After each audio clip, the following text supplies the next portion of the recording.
So I'm reading a letter from the girl who raised a question, how to take important relationships, how to take important decisions in relationship. So first of all, thank you so much, Lalita and Manish, for bringing this topic to me. There were few things which were practical and I loved it and I'm going to put it into my practice. There are some things impractical which I'm trying to learn more on them. First of all, thank you for clearing the word surrender. First, I thought surrender means you just blindly have to follow a command from your superior like a soldier does. But now it's very clear that sometimes surrender means sometimes letting go the things even though you think you are right. Beautiful. So, second, finishing the fights before sleep is a good thing that I have learned. Enjoying the cute fights and making sure it doesn't end up in serious was another thing that I have learned. The snake story and few lectures from Sadhguru also helped me to learn. Sometimes, when you are living in this practical world, you have to speak the language that someone understands. The Sadhguru also gave an example of Krishna warning somebody and gave him 99 chances and said him, if you will insult me one more time, I'm going to kill you. And when that guy insulted Krishna 100th time, he killed him.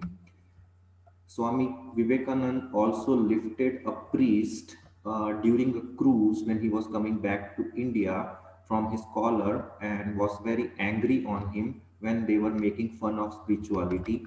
So, from here, I can understand that sometimes you have to change your tone or your uh, uh, language, the person who understands it. Then last point, keeping your importance is definitely I'm going to practice. Since I have seen a practical example, if my brother had his savings and kept his importance, he would not have been in this bad situation. So again, I uh, say thank you to both of you for helping me with this project. So this was the message from the girl. There wasn't any question. No, it was just feedback from her. Okay, so and the question we have is still pending from that guy who is really very stressed because he thinks his kids are going, his daughter, specifically daughter, is going to have a very bad life because she is going to be raised by stepfather. Uh, I also have a few psychologists. Stepmother, you mean?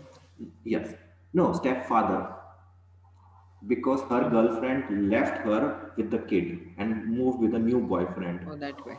Yeah, so he's still very stressed. I also had two psychotherapists. They are my clients. One is a Sri yoga teacher as well, and I confirmed. And she said 60% of the cases that she's getting are are relationship problems here, and out of that 60%, 80% they can't trust on their partners or somebody else because they had very bad childhood. They have a hidden form of PTSD. So this guy is, if he's really having stress, is really stressed with this issue, he has his own reason, because as he told, his sister also had suffered PTSD because Right, they were raised by two stepfathers. right. So he's I looking for remember an that. answer, and then you can start your subject if you have anything for him. Just one simple suggestion. People think it is wise to act according to the past experiences. Like someone helped me, and then I owe a lot to that person, and someone hurted me, so I keep distance from him, or I still have the notion that he is a bad guy. So this is how all people actually behave with or interact with people, others. But sometimes to clear off our mental impressions and then go ahead is much more wiser, I feel. Because I see myself, I change every bit. You know, every portion of a hair turns gray every day. So we involve many changes, cellular changes, physiological changes, psychological changes within, and so does the other person. So a kind suggestion that do act, do think and act, but it is not necessary that you always have to act according to the past experiences or the impressions that you have accrued through life. Sometimes it can haunt you also. It can prevent you from taking the right decision. So my piece of advice would be this. I hope it would be of some help. Now moving ahead, I think Manish, Manish is still here. Manish, shall we start with the topic now? The topic today is purpose of Jivatman. Jivatman itself is a new terminology. People usually term it as soul, but in Vedantic tradition, unlike semantic religions, we do not use any term called soul. Instead, we call it as individual self. So before understanding what Jivatman is and what is individual self and its attributes, I'll tell you a small story. The story is from Rig Veda itself, the oldest scripture, you know, the most sacred scripture. Rig Veda has this chapter of Mundaka Upanishad, and it is where from this Upanishad the story comes. Dva suparna sayuja sakaya samanam vriksham parishasvajate. The statement starts like this, saying there were two beautiful birds perched on the same tree. One bird was anxious because it was hungry, it was popping all to the branches available, trying to pick those fruits and then eat.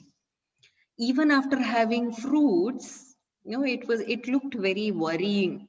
It looked troublesome. Why? Because perhaps the fruit wasn't sweet. So it kept on going from one branch to another, seeking for all the fruits. But the other bird was just watching him without even eating anything. It didn't eat any fruit at all. And then comes the massive statement here, the magnificent statement. At one point, when that worrying bird, when that eating bird looked up the beautiful golden color other bird, which was just sitting and watching, all the worries, all the anxieties, all the gruesome nature of that bird disappeared. So what's this story? This is the story of individual self, the worrying bird, and the universal cosmic self, the consciousness, the Paramatman, Jivatman and Paramatman. Now, what's the symbolism that is involved in the story? What is that story wants to say? It is the Jivatman which engages itself in the sensual pleasure by eating the fruits, right? The fruits are nothing but the fruits of our actions. The actions can be sinful, the fruits can be sinful, the fruits can be pious, both pious and sinful. But by enjoying those fruits, of actions, Jivatman is pushed into a situation where with his pious and rightful activities, deeds that he had done, he enjoys all the worldly pleasures. No? At the same point, he does all the bad actions also. No? Bad thoughts comes up, evil, we speak nastily, evil speech comes up. No? So for that, he again eats those fruits of actions. And then he finds that he is never in peace. You know, so that's how a Jivatman is. Jivatman is an individual self in a man's or a woman's body. He is always covered with a conglomeration of desires. You know? So many desires he has. And then desires actually make him to provoke him to act, to speak, to think, you know. So because of that, he accrues so many things, all merits and demerits. Because of pious actions that he does, he accrues all the merits. Because of all sinful deeds that he does, you know, he accrues all the sins. So that's how a Jivatman lives his life. But the end of the story, remember, what does it say? When the bird, when the worrying bird, when the eating bird tried to see the beautiful bird, his friend, you know, sitting there and watching, he's not eating anything. It means when the Jivatman tries to look up to his friend, the Lord, Paramatman, or the conscious being, the innate being which is there, the indweller which is there everywhere. Remember the prayer which I chanted right now, no, a few moments ago, the indweller. So when you look up to your indweller and then understand whatever I'm eating, it's not eaten by me. The real enjoyer is the indweller. You know, when the bird understands, when the Jivatman understands this is self-realization, right?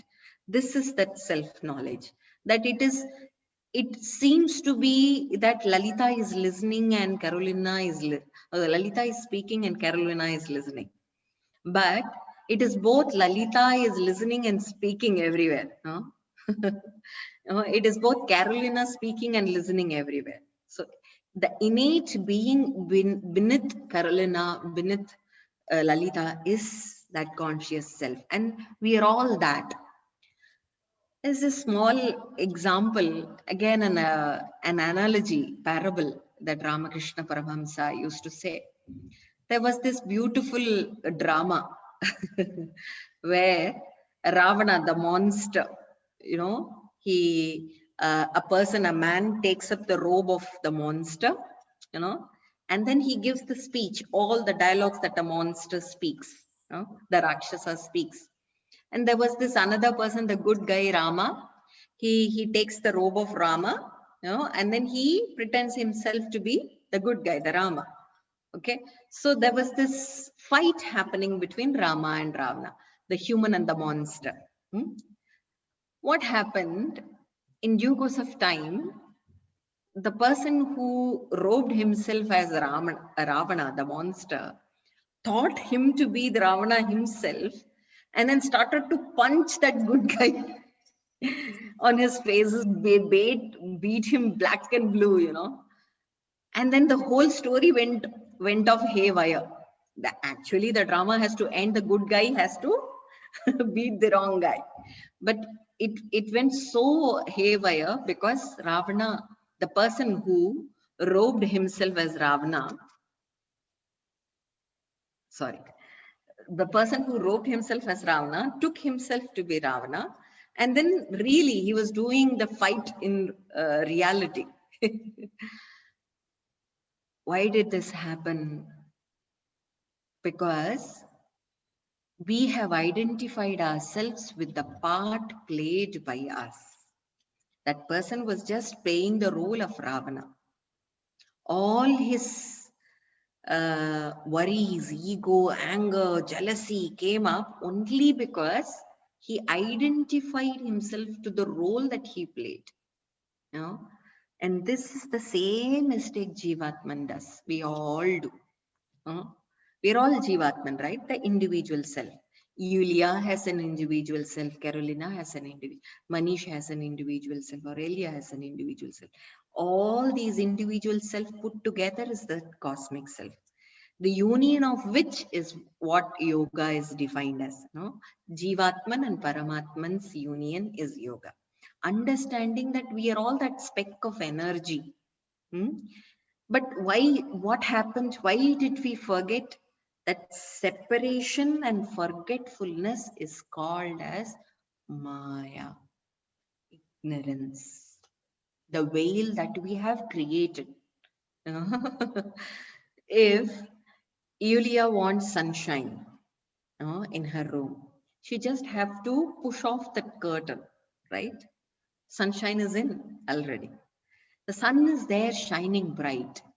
But what made the room dark? Because of the veil, the curtain that we haven't led us to, let the sun to come in, let the rays to come in. So that forgetfulness, that separation is Maya. And separation happens, when this separation happens, Jivatman is pushed back to this material world. Why?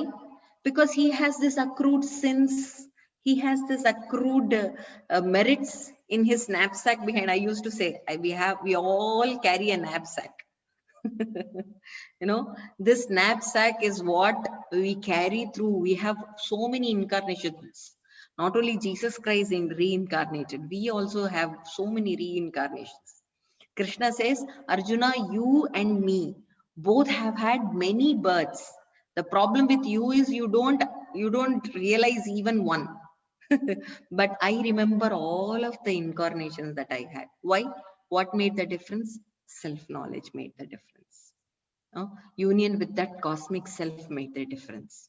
We forget what we have, what we were, where we were, and then every time we start from ground zero. So that separation, that forgetfulness is because of Maya, and with Maya, we come down back to this material world. Why is that we come down to material world again and again? Why is that we have to enjoy all the fruits of actions time and again?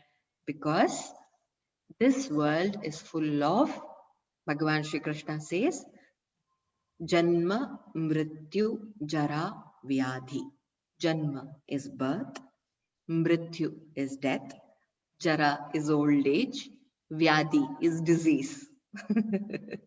So a few moments ago, I gave a piece of advice to that person, to that worrying father, that people change, people evolve, right? Similarly, we also involve so many tremendous changes within our body. The body is actually the gift of karma that we have done.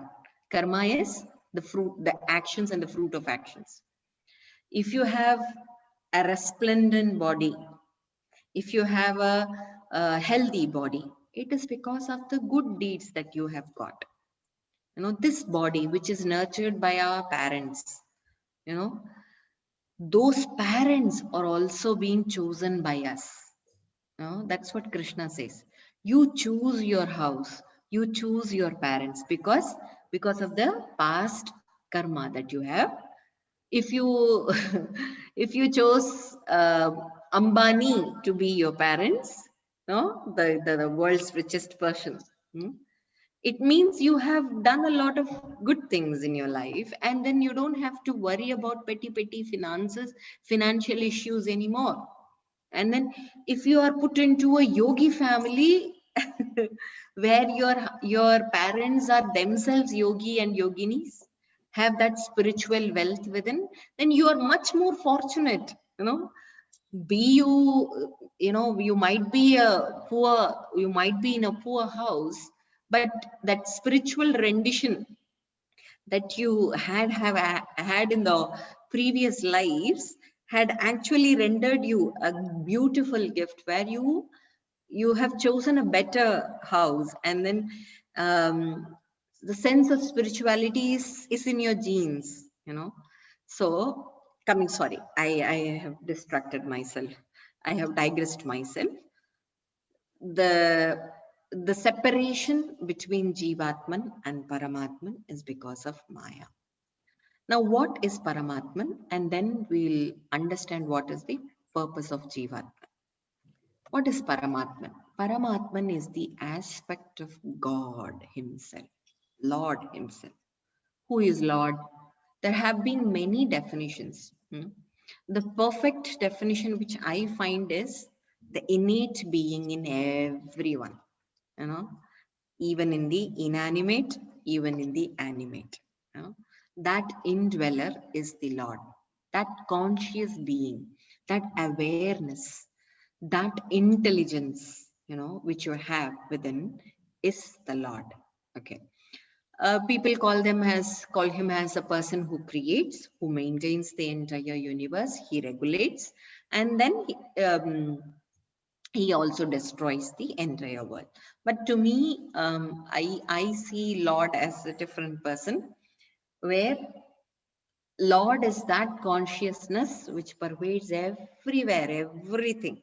You know, when you understand Lord to be that principle, conscious principle, it is easier to see Lord everywhere. So Paramatman is that aspect of consciousness which pervades everywhere. We call him as Vishnu, who pervades everywhere in every being. The second thing, what even Rishi Patanjali says is Klesha Karma Vipakashayaihi Aparamashtaha Purusha Visheshaha Ishvaraha. He stays in this material world in the hearts of Yulia, in the hearts of Aurelia, in the hearts of Mehala, in the hearts of Lalita, and many number of other beings. But never does he get inflicted with the pains of Yulia, Aurelia, Mihaela, Lalita. It never gets inflicted with the karma that Yulia, Aurelia, Mihaela, Lalita has. So he is out of all bondages of karma and klesha, miseries. Although he is situated here, like that golden bird, both the birds are on the same tree. Why is that Upanishad saying same tree? Samanam vrikshaha parishasvajate, it says. Same tree. It means same body. He also resides in the same body. Jivatman also resides in the same body. But Jivatman tends to be gruesome. Loves to enjoy fruits of all sorts, negative and positive, and then enjoys all the joys and also worries all the troubles. But he does not enjoy the fruits of actions because he is out of all. He has transcended his karmas. Hence, though residing in the same body, he is unattached. So that is Paramatman. Now, yoga and Vedanta says the ultimate purpose of Jivatman is to identify himself as Paramatman and not as Jivatman. If he understands, remember the last line of Upanishad story? When the bird just looked up the golden bird, all his worries disappeared. When you identify yourself as Paramatman, as the conscious principle that pervades everything, then all your miseries will vanish. Until then, there is problem, there is ego, there is jealousy, there is greed, there is anger, there is misery, there is anxiety, there is low moods, there is frustration, conflict. Why? Because we identify ourselves to the body. We identify ourselves to the karma, to the actions that we do. We think we are responsible for all actions, and we think that we are only enjoying all the fruits of actions. We are the person who is speaking. We are the person who is listening. We are the person who is doing yoga. We are the person who is cooking. We are the person who is who is going to the office and work. Yes, you are the person who is doing, but the real doer is the indweller. When you understand this Vedantic truth, that is the purpose of the Jivatman. Why is that? Why only I have to understand? Why not the rat, the pigeon over there? Why don't they have to understand? Why is that only I have to understand? So scripture says, Ahara nidra bhayamaitunancha samanyametat pashubhirnarana buddhirhitesha madiko vishesha buddhirvihinaha pashubhisamanaha. Look, all the beings, even humans, even the rats, even the pigeons, have equal qualities. Ahara, which means hunger, nidra, which means sleep, bhaya, fear, maitunam, the sexual urge, is all common between common among all the beings. But you, human, you have a special entity. What is that? Buddhi, intelligence. So when you have this intelligence power, that is what makes you stand apart as a human. There is a Tamil poetess who says, Aridu aridu manidarai pirattal aridu. Avvayar. She's a Tamil poetess. She says, the rarest opportunity that one could get is to become a human, because we have been enjoying all sorts of lives. I was just wondering, perhaps because because I might be a lizard in one of my life, I love to be stuck to houses, and then lockdown doesn't worry me more, because I might be of a lizard. So similarly, we have enjoyed all sorts of lives. We have been plants, we have been animals. But now that we are a human, now that we have this special entity intelligence, you should understand what's the purpose. Why is that we have given this beautiful human life? It is because to understand with this intelligence, to understand that cosmic intelligence which is outside is there shining in me, is there shining everywhere around, and then finding that truth everywhere alike is the real purpose of a human. And hence, nobody asks questions, a rabbit. Nobody questions a lizard. Nobody questions a rat. But people like us, take up satsanga, read books, listen to so many inspirational, spiritually inspirational videos.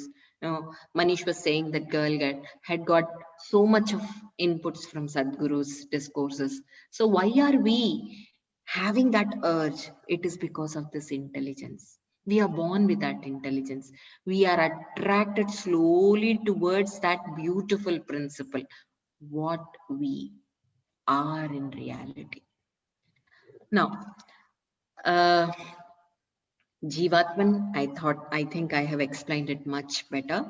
And I also tried to explain principle of Paramatman. Now we'll understand what is the purpose of Jivatman.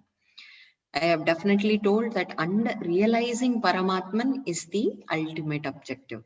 But scriptures like Manusmriti, Dharma Shastras, Ramayana, Mahabharata, many epics of Indic culture have suggested that, look, we as humans, definitely the purpose is salvation, purpose is self-recognition, but we have other three pursuits of life also. So in total there are 4 pursuits. The 4th one is moksha, salvation, or realizing that Paramatman in oneself.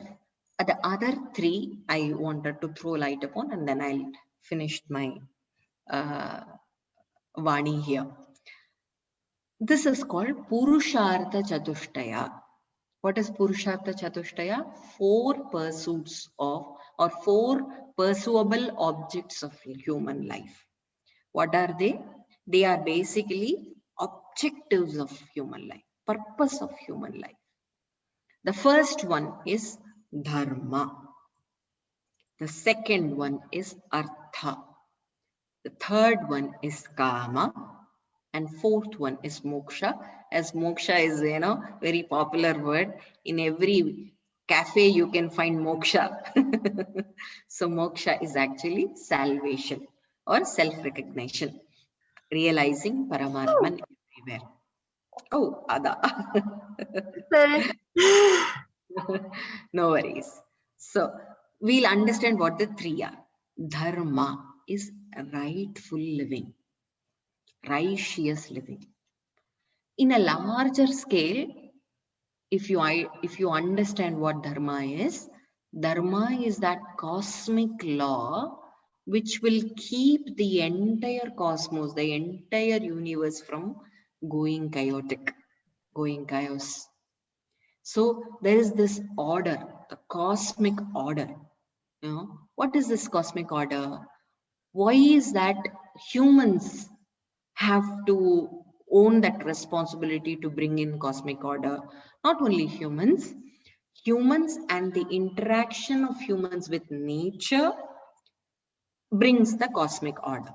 Okay, so Lord Krishna, even in Bhagavad Gita, even he says that there is this mutual interaction between nature, the deities, the divine deities, which are symbolized as nature, and humans. When they go together, when they interact well, then this cosmic order is put. So this is dharma. To be very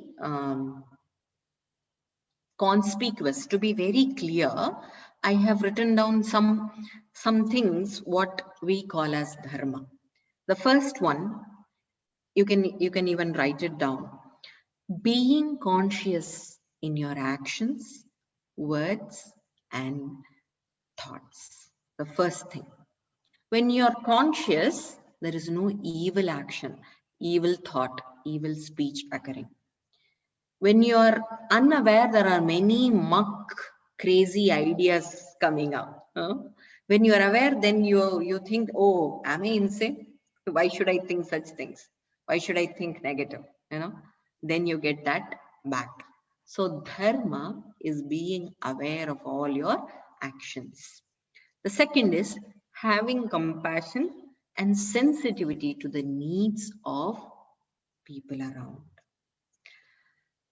We have always been trained by, I do not know, perhaps the society or perhaps the education system. I cannot pinpoint what, but we have always been trained that first embellish yourself. Whatever you want to do, first of all, thoroughly satisfy yourself, your body, your thirst, your desires, and then you think about people at large.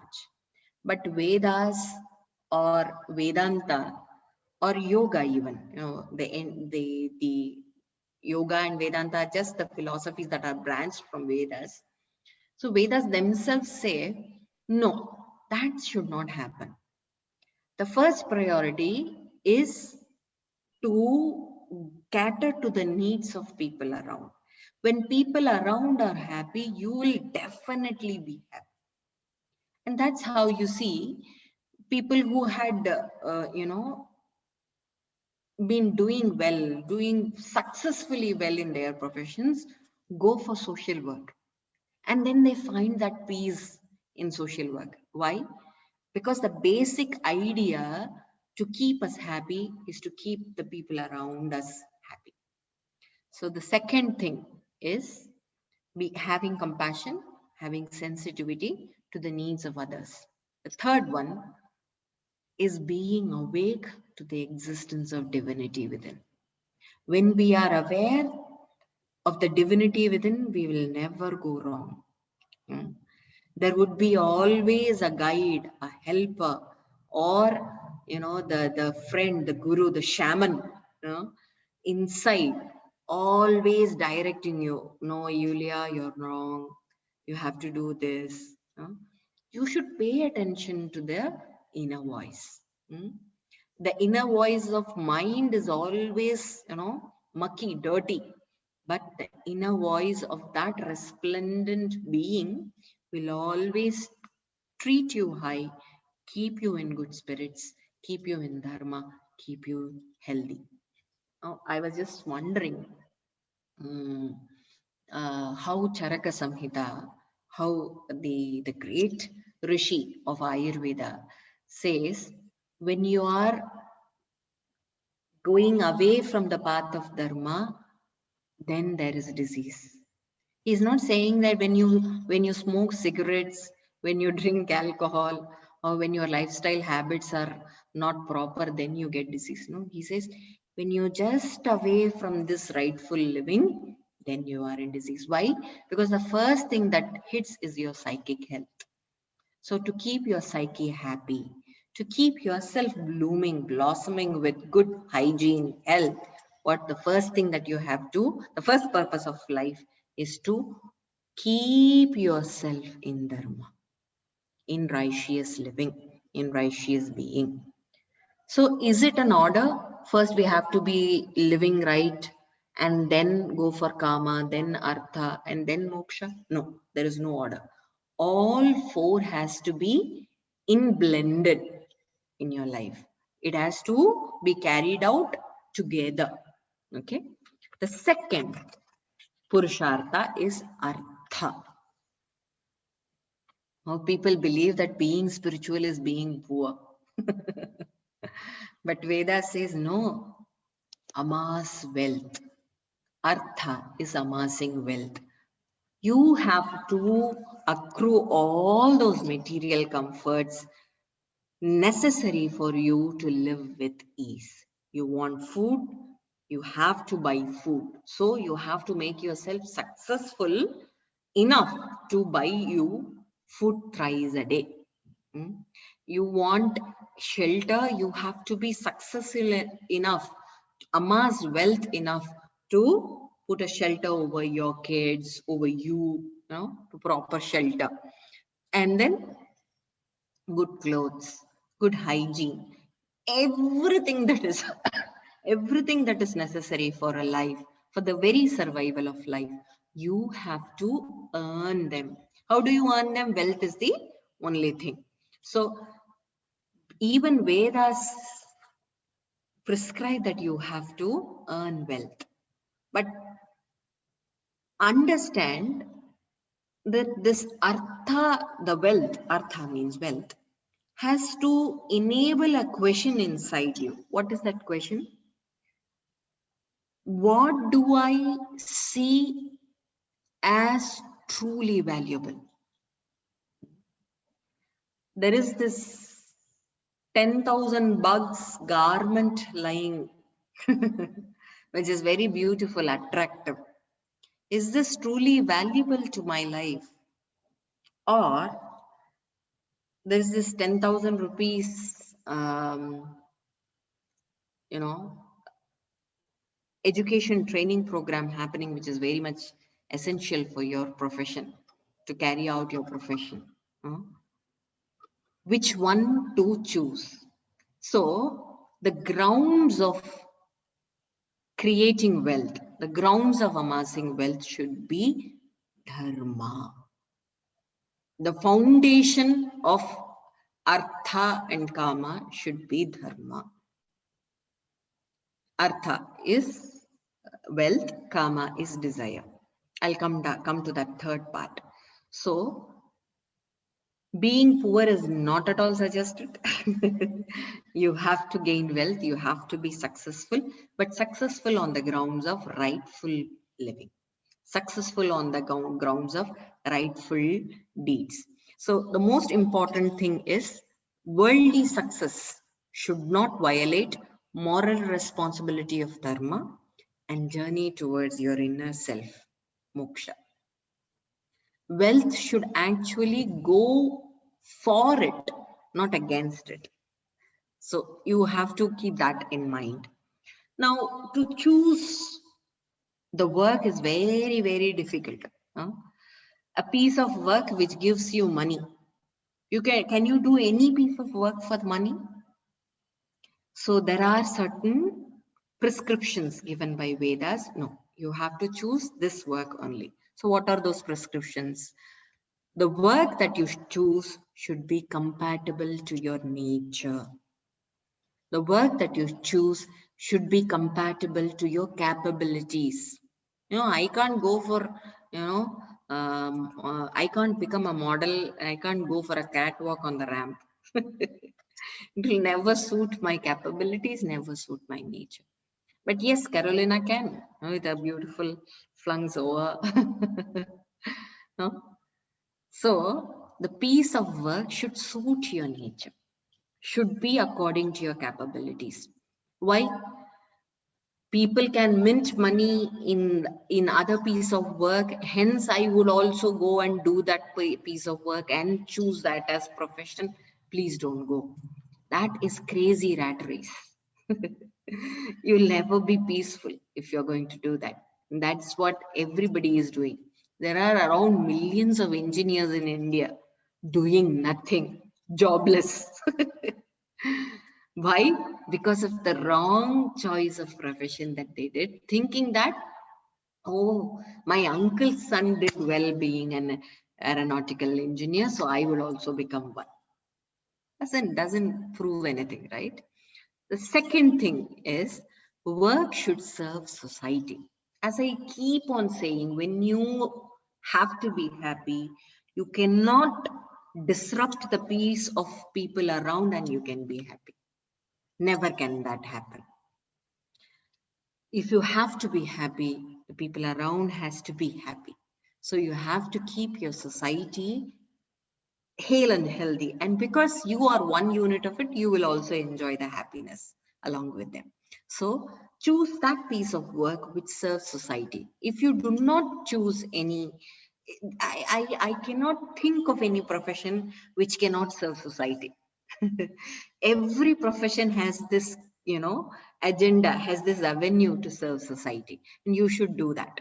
The third one, choose that work which gives money that you really love from your heart.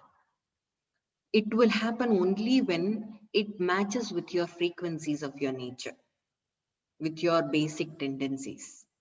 So when it goes against, you cannot really endure. How do I find out my basic nature? Basically, this arises with the upbringing of your parents. You will always choose that kind of profession which your parents want you to become, or you also at one point of time would have paid attention to your parents' words. That kind of upbringing will make you will form you actually. That basic nature is what will provoke you do actions. So always choose that piece of work which you love. The last and most important thing is do any piece of work, but with trust in that infinite power. When you have trust in that infinite power, come what may, you are in the second step of that profession. You are just stepping that profession. You're just touching the stepping stone. You're taking a baby step. That's it. But still you'll be happy. Why? Because you have the trust in that infinite power that I am going to grow through it. I'm going to progress. When you lose trust, when you lose that positive faith, Shraddha, that positivity within you, how much ever peaks your success stories can be, peaky your success stories can be, you cannot move ahead. Trust is that great thing. So trust in that infinite power when you do your work or when you amass wealth from that work. So this is all about Artha. So we have done with Dharma, Artha. The third one is Kama. When I say about Kama, everybody think that I am going to talk about Kama Sutra. Because it had been wrongly misinterpreted as sexual relationship or sexual indulgence. Kama is basically desires, pleasant desires. It is not sexual indulgence. Yes, when there is pleasant desire getting fulfilling in that physical relationship, you can call it as Kama also. But basically, in a larger sense, if you take what Kama is basically love for, desire for beauty, kindness, compassion, music, dance, you know. In total, kama is desire for aesthetics. Who will enjoy this life without kama, you tell me? Only the persons who has this depressive neurosis.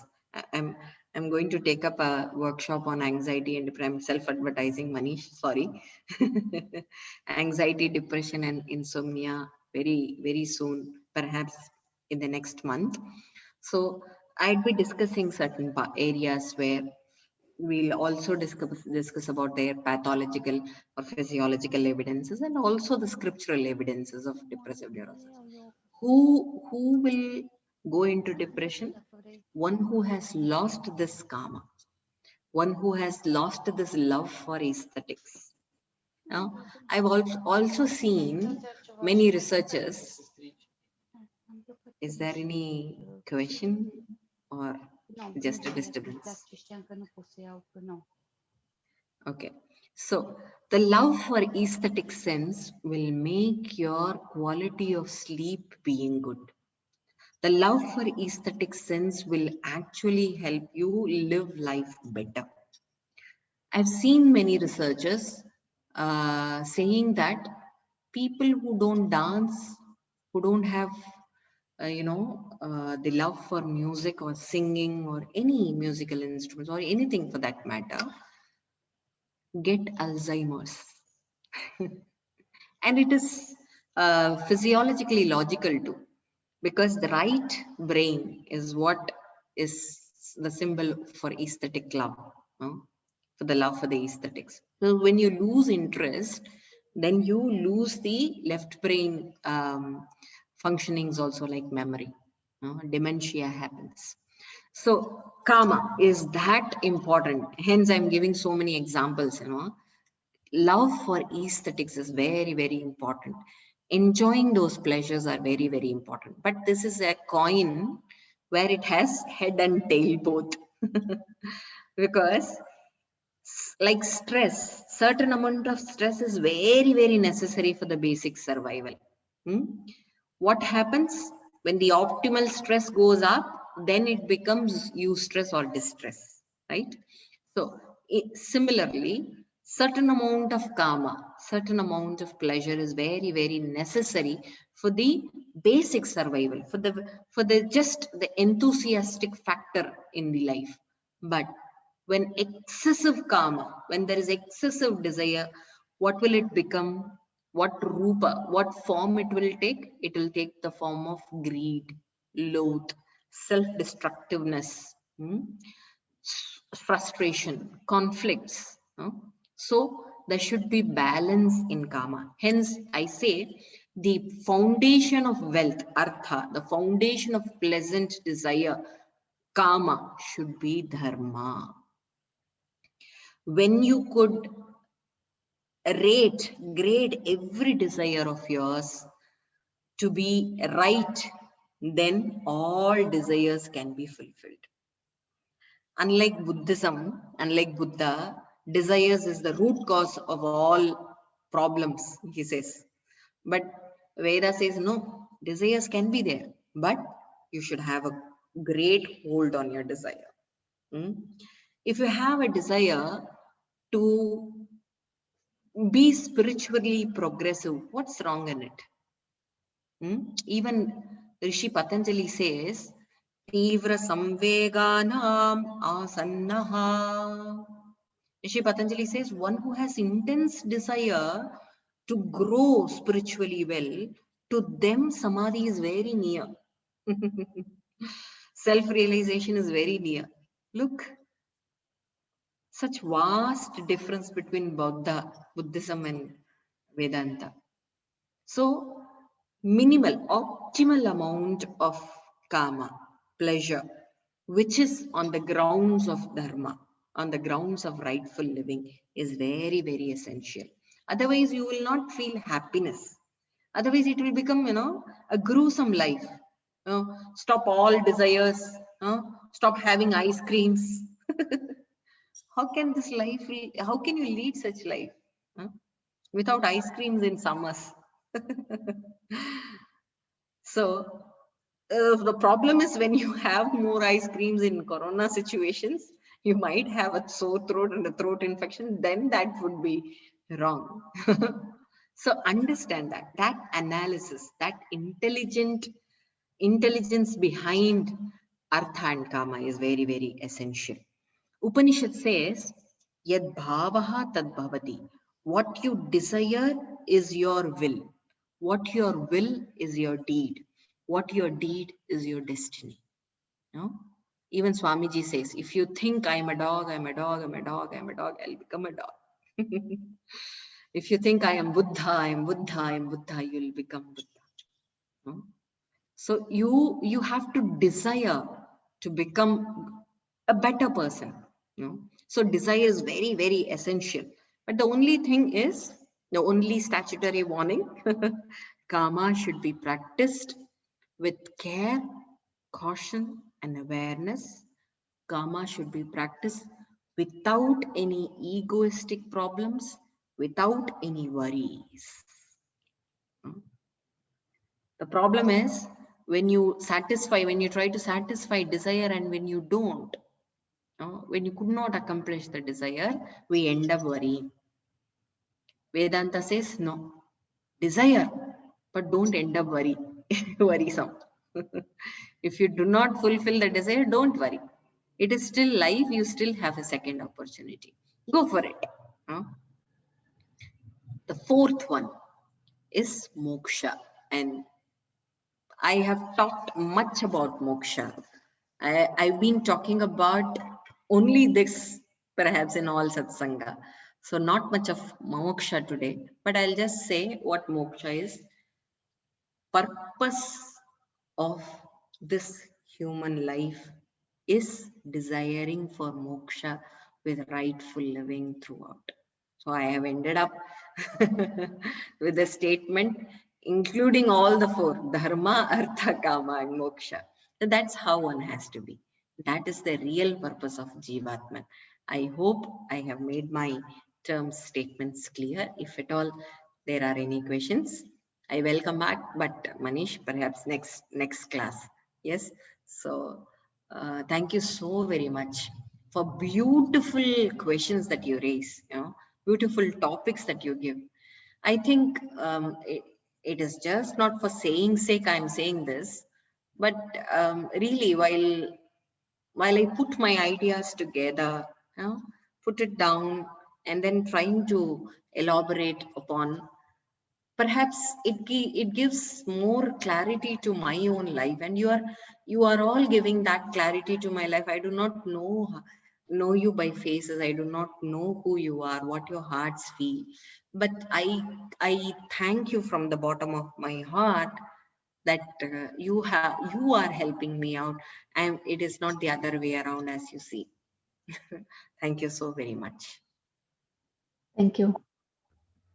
So you said the questions will be taken in next session, or there That's are how some it questions. works. Okay. I thought that's how you have followed the pattern. That's No, how the paddhati was. no. Let me ask if they have any questions. Okay, I have one question. Okay, so this is the story that have seen for Swami Vivekananda. If you first tell me whether you believe it's right or wrong, and then I will raise my question. Okay, so in that story, I heard that Swami Vivekananda was invited by some people when he was in US, and they tried to give him the tea with poison. Okay, and when he was drinking the tea with poison, his guru Ramakrishna, who was already died, uh, asked him to don't drink the tea. So is this correct? Yes. So this is my Oh, you gave me goosebumps. So spirituality is zero without guru. And when you have such a guru who is a living exemplar with you all around, he would always be the guiding light. Manish, you gave me goosebumps because there had been many situations in my life, you know, that I see that guiding light all throughout. At many point of time, there have been many, not everybody's life is very easy, as you see, you know. When you see outside, you think that he is happy and she is happy, only me that I am worried. But it is not that way. You know? We say வீட்டுக்கு வீடு வாசப்படி in Tamil. Every damn house has a step over. So everybody has some worrisome events in their lives. But every time when I go through, there was this guiding light all throughout. Somehow I missed the point of Guru here. Without the role of Guru, a Jivatman cannot, I can daringly say, emphatically say the word cannot, not shall not, but cannot realize Paramatman. Even for great souls like Ramana Maharishi, with one word he got samadhi, just by listening to one word. But when he writes his scriptures, you know, he has just wrote a very small number of scriptures. Even in his scriptures, he talks about significance of Guru. He calls Lord himself as Guru, the guiding light. So thank you so very much, Manish. I do not know how I missed the significance of Guru in Jivatman's purpose being solved. You helped me out. Yes, it did really happen in Swamiji's life, and it will definitely, for sure, will happen in all of yours too. So this is my understanding. So whenever I say you saying Lord Rama, Lord Krishna, so what is my understanding? There is one which is God, and there is one which is Lord. Okay. So from the I understand totally. Now what I'm trying to tell is, so God is one that we haven't seen. We don't know whether He is there or not. But what I understand from other source thing is, there are some free souls that are not getting the rebirth, but they are staying around us. So whenever we pray, or that you said, if we pray or something, or we follow, they come as show us the light. The same thing you said. So previously I was saying I have a blessed soul. That's the reason I'm always lucky and I found the things. Now I understand there is a proper soul helping me to find the good ways, or Manish, just as I started with my discourse, my presentation, we do not use the word soul in Vedantic tradition. We call them as self, just to emphasize that it is not someone else, it is you yourself. For that, the word self is more relevant. Unlike Semantic religions, they use the term souls. But in Vedanta and Yoga, we never use the word soul. But we try to translate, even if at all in English, we say it as self, because Atman means self. Jiva Atman, Parama Atman. So they are individual self and highest self, cosmic self. So it is better to use the word self in place of soul. Regarding free souls that you are mentioning, there is no God and Lord differences. Even Ramkrishna Paramahamsa says that those who see people, those who see Lord Krishna and Lord Rama, they are one but the same, and they are here. He usually show himself as this is Rama and Krishna, hence Ramakrishna. So they are not even Siddha Purushas, because Siddha Purushas are there. They are again bodiless selves who are there in this ethereal space. But beyond Siddha Purushas, there are many highly realized selves. So I would definitely call them as Ishvara, not as souls, free souls or Siddha Purushas. Because Siddhas are just perfected ones, perfected selves. But this is supra perfected beings who have transcended perfection also.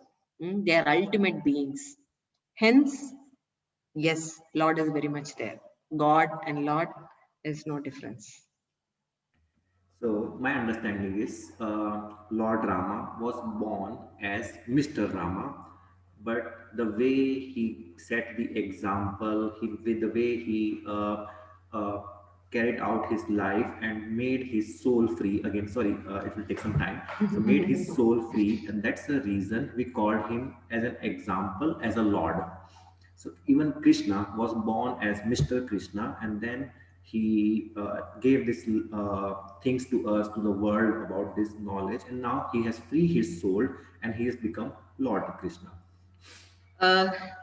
Instead, we can put it in another way.